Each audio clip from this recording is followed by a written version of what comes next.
+2 അക്കൗണ്ടൻസിയിലെ partnership എന്ന് പറഞ്ഞിട്ടുള്ള chapter ഉണ്ട് അല്ലേ.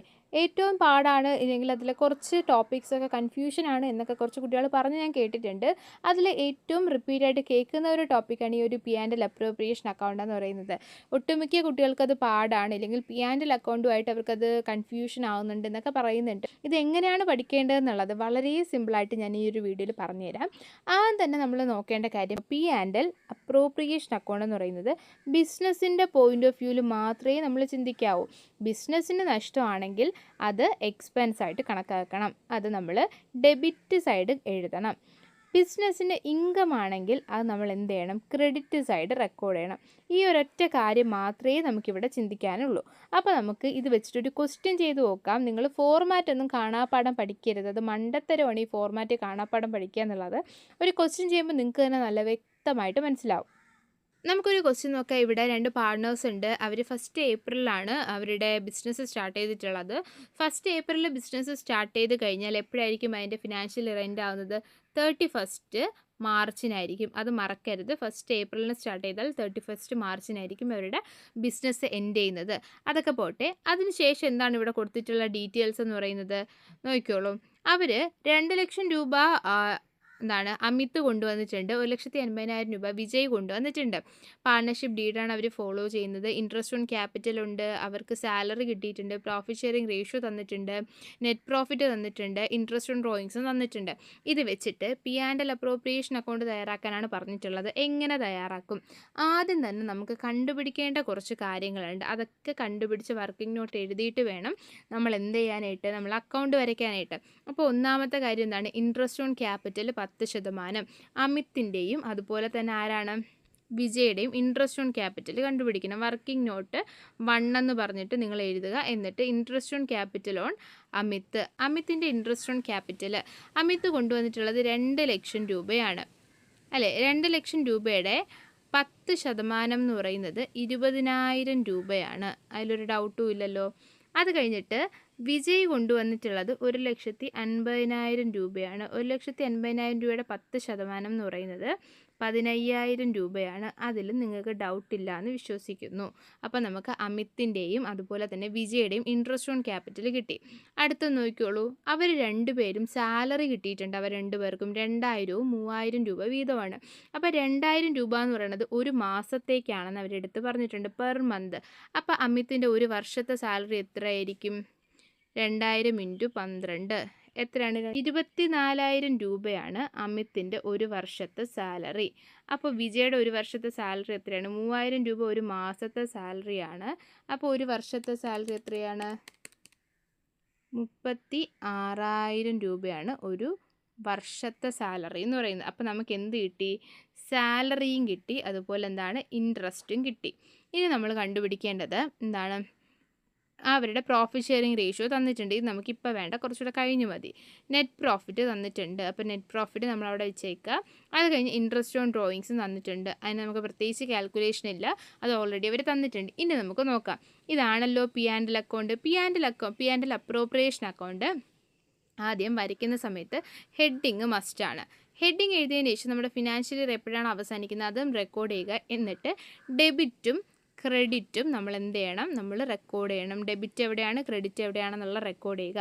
ഡെബിറ്റിൽ നമ്മൾ എപ്പോഴും എന്താണ് കാണിക്കുന്നത്? എക്സ്പെൻസും. ക്രെഡിറ്റിൽ എപ്പോഴും ബിസിനസ്സിന് കിട്ടുന്ന ഇൻകവും, ബിസിനസ്സിന് കിട്ടുന്ന എക്സ്പെൻസും ബിസിനസ്സിന് കിട്ടുന്ന ഇൻകവുമാണ് നമ്മൾ റെക്കോർഡ് ചെയ്യുന്നത്. നോക്കിക്കോളൂ. ഇൻട്രസ്റ്റ് ഓൺ ക്യാപിറ്റൽ എന്ന് പറയുന്നത് ബിസിനസ്സിനെ സംബന്ധിച്ച് അത് എക്സ്പെൻസ് ആണോ ഇൻകം ആണോ? ബിസിനസ് കൊടുക്കുന്നതാണോ ബിസിനസ്സിന് കിട്ടുന്നതാണോ ഇൻട്രസ്റ്റ് ഓൺ ക്യാപിറ്റൽ എന്ന് പറയുന്നത്? ഒന്ന് ആലോചിച്ച് നോക്കിയേ.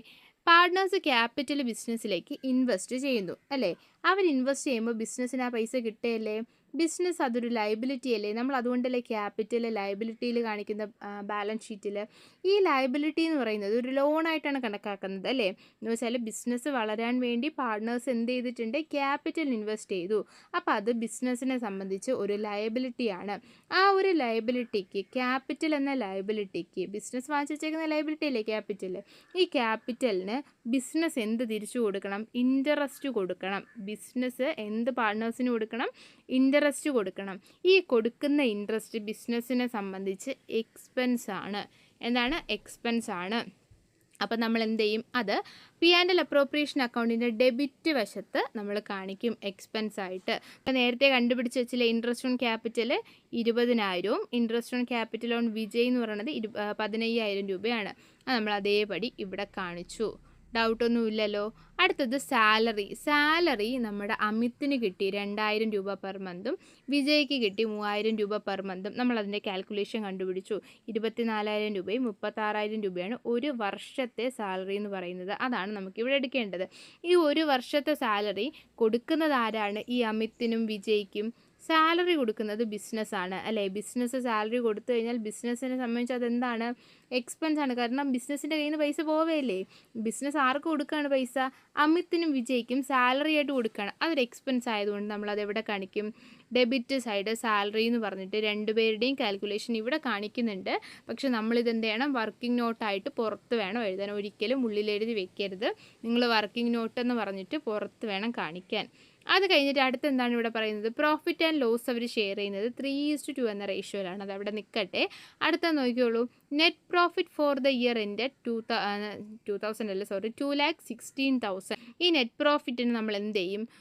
പി ആൻഡ് എൽ അപ്രോപ്രിയേഷൻ അക്കൗണ്ടിൻ്റെ ക്രെഡിറ്റ് സൈഡാണ് ട്രാൻസ്ഫർ ചെയ്യുന്നത്. പി ആൻഡ് എൽ അപ്രോപ്രിയേഷൻ അക്കൗണ്ടിലെ ക്രെഡിറ്റ് സൈഡിലേക്ക് നമ്മൾ എന്ത് ചെയ്യും? ഈ ഒരു നെറ്റ് പ്രോഫിറ്റിനെ ട്രാൻസ്ഫർ ചെയ്യും. അത് ബിസിനസ്സിൻ്റെ ഇൻകം അല്ലേ നെറ്റ് പ്രോഫിറ്റ് എന്ന് പറയുന്നത് അല്ലേ. ബിസിനസ്സിൻ്റെ ഇൻകമാണ് നെറ്റ് പ്രോഫിറ്റ്. ഈ നെറ്റ് പ്രോഫിറ്റിൽ നിന്ന് ബിസിനസ്സിൻ്റെ എക്സ്പെൻസ് കുറച്ച് കിട്ടുന്നതാണ് നമ്മൾ ആർക്ക് കൊടുക്കാൻ? പാർട്ട്നേഴ്സിന് കൊടുക്കാനായിട്ട്. അപ്പോൾ ഇവിടെ നോക്കിക്കോളൂ, നെറ്റ് പ്രോഫിറ്റ് നമ്മൾ ട്രാൻസ്ഫർ ചെയ്തു. അത് കഴിഞ്ഞിട്ട് ഇവിടെ പറയുന്നുണ്ട് ഡ്രോയിങ്സ് ഉണ്ട്. ഡ്രോയിങ്സ് 2,200ഉം 2,500ഉമാണ് ഡ്രോയിങ്സ് വരുന്നത്. ഇൻട്രസ്റ്റ് ഓൺ ഡ്രോയിങ്സ് ആണ്. അത് ഇൻട്രസ്റ്റ് ഓൺ ഡ്രോയിങ്സ് എന്ന് പറയുന്നത് ബിസിനസ്സിനെ സംബന്ധിച്ച് ഇൻകം ആണോ എക്സ്പെൻസ് ആണോ? ഒന്ന് പറഞ്ഞേ. ഡ്രോയിങ്സ് ആരെടുത്തിട്ട് പോകുന്നതാണ്? പാർട്ട്നേഴ്സ് അവരുടെ പേഴ്സണൽ യൂസിന് വേണ്ടിയിട്ട് എടുത്തിട്ട് പോകുന്നതാണ് അല്ലേ. പേഴ്സണൽ യൂസിന് വേണ്ടി അവരെടുത്തിട്ട് പൊക്കഴിഞ്ഞാൽ അവരതിനെന്ത് കൊടുക്കണം? ഇൻട്രസ്റ്റ് കൊടുക്കണം. ഡ്രോയിങ്സ് പാർട്ട്ണർ എടുത്തിട്ട് പൊക്കഴിഞ്ഞാൽ അവരെന്ത് കൊടുക്കണം? ഇൻട്രസ്റ്റ് കൊടുക്കണം. കാരണം അവർക്കും ഒരു ലോൺ കണക്കിനാണ് ഡ്രോയിങ്സ് എന്ന് പറയുന്നത്. അപ്പോൾ അവരെടുത്തിട്ട് പോയാൽ ഇതെന്താണ് അവർ ചെയ്യേണ്ടത്? അവർ ഇൻട്രസ്റ്റ് കൊടുക്കണം. അപ്പോൾ ബിസിനസ്സിലേക്ക് ഇൻട്രസ്റ്റ് വരികയാണ് അല്ലേ. ബിസിനസ്സിലേക്ക് ഈ ഇൻട്രസ്റ്റ് വരുന്നതാണ്. അപ്പോൾ ബിസിനസ്സിനെ സംബന്ധിച്ച് ഇതെന്താണ്? ഇൻകമാണ്. ബിസിനസ്സിനെ സംബന്ധിച്ച് ഇത് ഇൻകമാണ്. അപ്പോൾ നമ്മൾ എന്ത് ചെയ്യും? ഇത് ക്രെഡിറ്റ് സൈഡ് കാണിക്കും. ഇൻട്രസ്റ്റ് ഓൺ ഡ്രോയിങ്സ് എന്ന് പറഞ്ഞിട്ട് 2,200ഉം 2,500ഉം അതിൻ്റെ ടോട്ടൽ നമ്മൾ പുറത്ത് കാണിക്കുന്നുണ്ട്. ഇത്രയും കാര്യങ്ങളാകുമ്പോഴേക്കും നമ്മുടെ partners P and L appropriation account നമ്മൾ ബേസിക് ആയുള്ള എല്ലാ കാര്യങ്ങളും എഴുതി. ഇനി നമ്മളിത് എന്ത് ചെയ്യണം? ബാലൻസ് ചെയ്യണം. ഇത് ബാലൻസ് ചെയ്യുന്ന സമയത്ത് എവിടെയാണോ വലിയ സംഖ്യ വരുന്നത്, ഇപ്പം നമുക്ക് എപ്പോഴും ഓൾമോസ്റ്റ് എല്ലാ ടൈമിലും നമുക്ക് ക്രെഡിറ്റ് ബാലൻസ് ആയിരിക്കും കൂടുതൽ. അഥവാ ഡെബിറ്റ് ബാലൻസ് കൂടുതലാണെങ്കിൽ ബിസിനസ്സിന് അതെന്തായിരിക്കും? നഷ്ടം എന്നാണ് കണക്കാക്കാനായിട്ട്. ക്രെഡിറ്റ് ബാലൻസ് കൂടി നിന്നാൽ ബിസിനസ് പ്രോഫിറ്റിലാണ് നിൽക്കുന്നത്. ക്രെഡിറ്റ് ബാലൻസ് കൂടി നിന്നാൽ എന്താണ്? ഇൻകം സൈഡ് കൂടി നിന്നാൽ ബിസിനസ് പ്രോഫിറ്റിലാണ് നിൽക്കുന്നത്. അപ്പോൾ എന്താവും? ഡെബിറ്റ് കുറയും, എക്സ്പെൻസ് കുറവായിരിക്കും. ഇൻകം കൂടിയും എക്സ്പെൻസ് കുറഞ്ഞുമായിരിക്കും നിൽക്കുന്നത്. അപ്പോൾ നമ്മൾ എന്ത് ചെയ്യും? ആ ബാലൻസ് എമൗണ്ട് ഇപ്പോൾ ഇത് ടോട്ടൽ ചെയ്തപ്പോഴേക്കും 2,20,700 രൂപയാണ് കിട്ടിയത്. അതിൽ നിന്ന് നമ്മൾ ബാക്കി എക്സ്പെൻസുകളെല്ലാം കുറച്ചപ്പോഴേക്കും നമുക്ക് വന്നിട്ടുള്ള ബാലൻസ് 1,25,700. ഈ 1,25,700 രൂപയെ നമ്മൾ എന്ത് ചെയ്യണം? 2 പാർട്ട്നേഴ്സിനും വീതിച്ചു കൊടുക്കണം. എങ്ങനെ വീതിച്ചു കൊടുക്കും? അവരുടെ പ്രോഫിറ്റ് ഷെയറിംഗ് റേഷ്യോയിൽ വീതിച്ചു കൊടുക്കും. ഒന്നാ നോക്കിയേ, 1,25,700 ഇൻറ്റു 3/5 എത്രയാണ്?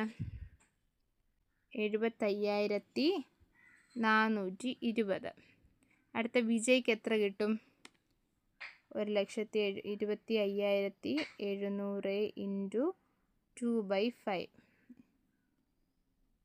= 10,280. നോക്കിക്കേ, ഇത് തന്നെയാണോ നമ്മുടെ ആൻസർ കിട്ടിയെന്ന് നോക്കാം. തന്നല്ലേ. 75,420 50,280. ഇത് നമ്മൾ എന്ത് ചെയ്യുന്നു, അവർക്ക് വീതിച്ചു കൊടുക്കുന്നു. ഈ വീതിച്ച് കിട്ടിയ ഇതെന്ന് പറയുന്നത് പാർട്ട്നേഴ്സിന് പ്രോഫിറ്റാണ്. നമ്മൾ എന്ത് ചെയ്തത്, പാർട്ട്നേഴ്സിന് വീതിച്ചു കൊടുത്തത്. ഇത് അവരെ സംബന്ധിച്ച് ഇൻകം അല്ലേ? ഈ പാർട്ട്നേഴ്സിനെ സംബന്ധിച്ച് അത് ഇൻകമാണ്. അപ്പോൾ പാർട്ട്നേഴ്സിൻ്റെ ക്യാപിറ്റൽ അക്കൗണ്ടിൽ ഇൻകം സൈഡായുള്ള ക്രെഡിറ്റ് സൈഡ് അതെന്ത് ചെയ്യും, നമ്മൾ ട്രാൻസ്ഫർ ചെയ്യും. ഇൻകം സൈഡായുള്ള ക്രെഡിറ്റ് സൈഡ് അതെന്ത് ചെയ്യും, ട്രാൻസ്ഫർ ചെയ്യും. നിങ്ങൾക്ക് ഇത്രയും മനസ്സിലായി കാണുമെന്ന് പ്രതീക്ഷിക്കുന്നു. വളരെ എളുപ്പമുള്ള ക്വസ്റ്റ്യൻ തന്നെയാണ് നമ്മുടെ ഈ ഒരു partners profit and loss appropriation account എന്ന് പറയുന്നത്. വളരെ എളുപ്പത്തിൽ ചെയ്യാൻ പറ്റുന്നൊരു ക്വസ്റ്റ്യനാണ്. നിങ്ങളൊന്ന് ശ്രദ്ധിച്ചാൽ അതിൻ്റെ ബേസിക് എന്താണെന്ന് മനസ്സിലാക്കി കഴിഞ്ഞാൽ തന്നെ നമുക്ക് നന്നായിട്ട് അത് പ്രസൻറ്റ് ചെയ്യാൻ പറ്റും. നമ്മളിതൊന്ന് ശ്രദ്ധിച്ച് വായിച്ചാൽ തന്നെ നമുക്ക് നല്ല എളുപ്പത്തിൽ ചെയ്യാൻ പറ്റുന്നതാണ് ഈ ഒരു profit and loss appropriation account എന്ന് പറയുന്നത്. ജസ്റ്റ് നന്നായിട്ട് വായിക്കുക, എന്നിട്ട് നമ്മൾ ഓരോ അഡ്ജസ്റ്റ്മെൻറ്റും അത് പ്രോഫിറ്റ് ആണോ ഇല്ലെങ്കിൽ ബിസിനസ്സിനെ സംബന്ധിച്ച് അത് ഇൻകം ആണോ എക്സ്പെൻസ് ആണോ എന്ന് നോക്കിയിട്ട്, ഇൻകം ആണെങ്കിൽ അത് ക്രെഡിറ്റ് സൈഡും അതുപോലെ എക്സ്പെൻസ് ആണെങ്കിൽ അത് ഡെബിറ്റ് സൈഡും റെക്കോർഡ് ചെയ്യുക. ബാലൻസ് വരുന്ന എമൗണ്ട് ഇപ്പോൾ ക്രെഡിറ്റ് ആണ് കൂടി നിൽക്കുന്നതെങ്കിൽ ബാലൻസ് എങ്ങോട്ട് വരും, ഡെബിറ്റിലായിരിക്കും വരുന്നത്. ആ ഡെബിറ്റിൽ വരുന്ന ബാലൻസിന് നമ്മൾ പാർട്ട്നേഴ്സിന് എന്ത് ചെയ്യും, വീതിച്ച് കൊടുക്കും. അവരുടെ പ്രോഫിറ്റ് ഷെയറിംഗ് റേഷ്യോയിൽ നമ്മൾ വീതിച്ച് കൊടുക്കും. അഥവാ ചില സമയങ്ങളിൽ ഡെബിറ്റും കൂടി നിൽക്കാറുണ്ട്. ഡെബിറ്റാണ് കൂടി നിൽക്കുന്നതെങ്കിൽ ഇവിടെ ആയിരിക്കും ബാലൻസ് വരുന്നത്. അപ്പം നമ്മൾ ഇവിടെ എന്ത് ചെയ്യും, അമിത്തെന്ന് പറഞ്ഞിട്ട് അവരുടെ അത് എഴുതി കൊടുക്കും. 2 പാർട്ട്നേഴ്സിനായിട്ട് അവരുടെ പ്രോഫിറ്റ് ഷെയറിംഗ് റേഷ്യോയിൽ അതിനങ്ങ് വീതിച്ച് കൊടുക്കും. ഇത്രയേ ഉള്ളൂ നമ്മുടെ profit and loss appropriation account എന്ന് പറയുന്നത്. വളരെ എളുപ്പമാണ്. നിങ്ങൾക്ക് ഇഷ്ടപ്പെട്ടാൽ ഉറപ്പായിട്ട് ലൈക്ക് ചെയ്യുക, നന്നായിട്ട് പഠിക്കുക. അപ്പോൾ എല്ലാവർക്കും ടാറ്റാ.